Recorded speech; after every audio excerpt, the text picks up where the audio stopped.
앞으로의 시대는 어떤 사람이든 어떤 나라든 어떤 환경에서든 부자가 될 수 있는 시대가 될 것입니다. 왜 갑자기 부자 얘기를 하느냐라고 의아하게 생각하실지 모르지만 이것도 성경에 있는 말씀입니다. 오늘 본문에 이삭이 거부가 되었다라고 공연히 기록한 것이 아니에요.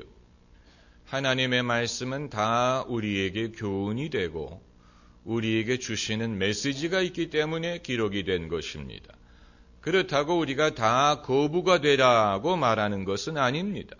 그러나 이러한 것도 하나님의 섭리 속에 포함이 되어 있다는 것을 우리에게 말하고자 하는 것입니다. 그러므로 우리가 다 거부가 되고 다 사도가 되고 선지자가 되는 것은 아니지만 우리 가운데 믿음으로 말미암아 부자가 되는 사람이 생기고 사도와 선지자와 같은 사람이 생기고 엘리야와 바울 같은 사람이 얼마든지 생길 수가 있는 것입니다. 빈익빈 부익부라는 것은 믿음이 없는 사람이나 하는 말입니다. 인류의 경험이 그것이 사실이 아니라는 것을 증명하고 있습니다.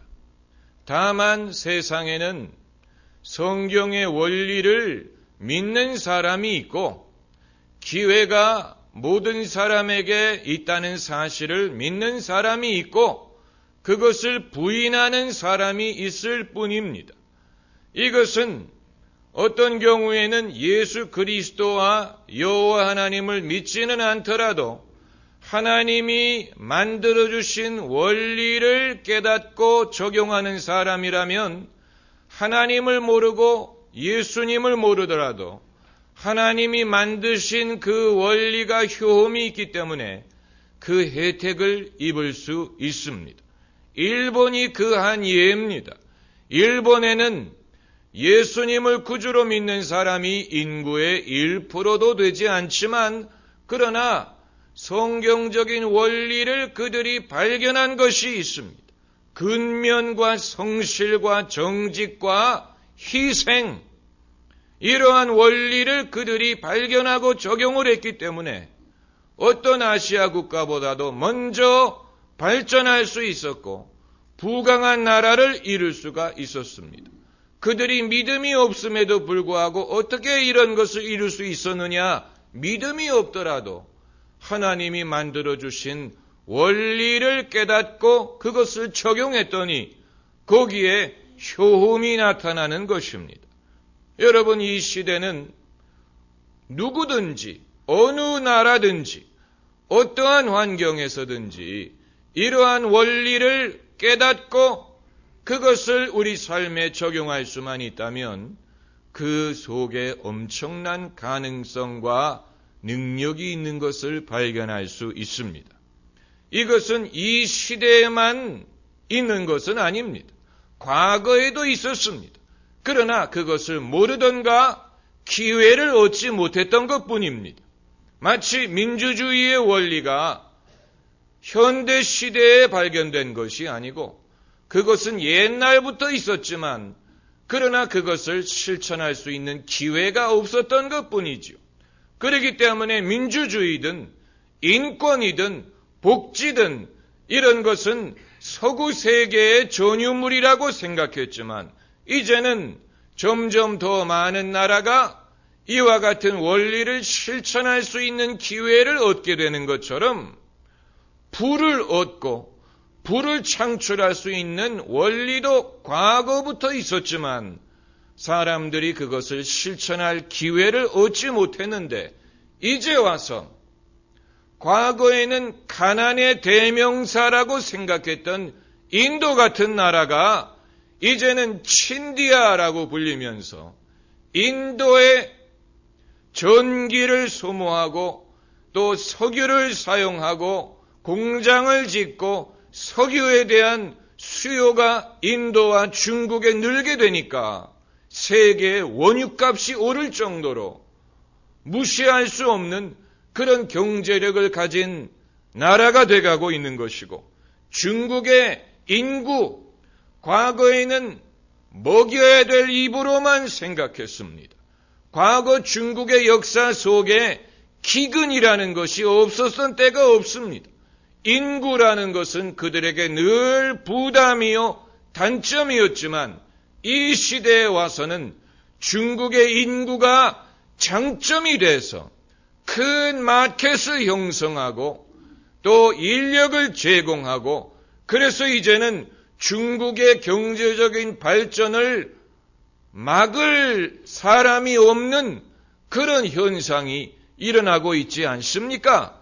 이것이 우리에게 보여주는 것은 우리는 어느 누구도 어느 개인이든 어느 민족이든 어느 나라든 어느 문화든 그들을 무시할 수가 없고 누구든지 남들이 생각하지 못하는 것을 생각하고 비전을 가지고 상자 밖으로 생각할 수만 있다면 얼마든지 발전하고 자기도 복을 받고 복을 받는다는 것은 여기에 적절한 용어는 아닙니다. 그러나 자기도 잘 되고 남들도 잘 될 수 있는 그런 기회를 얻게 된다는 것입니다.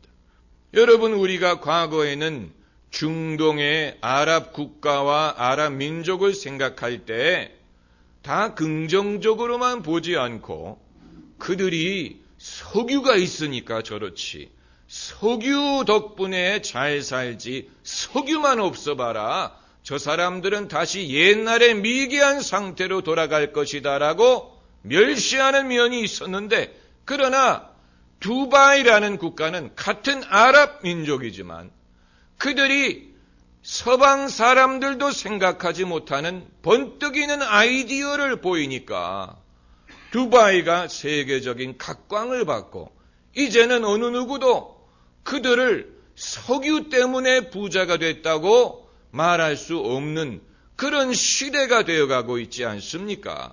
그러니까 성경 말씀이 옳습니다. 사람을 차별하면 안 됩니다. 사람은 영원히 그 사람이 된다고 생각하면 안 됩니다. 이방인이 오랜 세월 동안 여호와 하나님을 모르고 있을 때에는 미신과 우상과 불신 가운데 살았지만 그들에게 복음이 들어가고 그들이 하나님의 말씀을 들을 기회를 얻고 그들에게 믿음이 생기니까 오히려 세계 역사의 축이 동양에서 서양으로 넘어가지 않았습니까? 과학과 기술과 정치와 경제, 민주, 인권, 문화 이런 것이 서구 문명 중심으로 발전할 수 있었던 것은 그들이 선천적으로 더 재능이 있고 뛰어나고 우수한 그런 것이 있었기 때문이 아니고 결국은 복음의 영향입니다. 복음이 그들의 마음을 깨우치게 하고 진리를 얻게 하고 지혜를 얻게 하고 근면하게 하고 기도하게 하고 하나님의 축복을 받을 수 있는 길을 발견하게 된 것입니다. 그러니까 이것이 우리에게 보여주는 것은 어느 민족이든 과거의 관습이든 가난이든 미개함이든 이것을 지속할 필요가 없고 누구든지 변화할 수 있습니다. 과거의 운명을 바꿀 수 있습니다. 과거에 걸어오던 길에서 새로 궤도 수정을 하는 것이 얼마든지 가능합니다. 이것을 가르치는 것이 기독교입니다. 기독교는 전생을 가르치지 않고 전생의 업보를 가르치지 않고 운명에 예속되지 않고 기독교가 가르치는 것은 주 예수를 믿어라. 그리하면 너와 내 집이 구원을 얻으리라. 누구든지 그리스도 예수 안에 있는 자는 새로운 피조물이라. 이전 것은 지나갔으니 보라 새 것이 되었도다. 새 것이 될 수 있다는 것을 가르치는 것이 기독교 신앙이에요.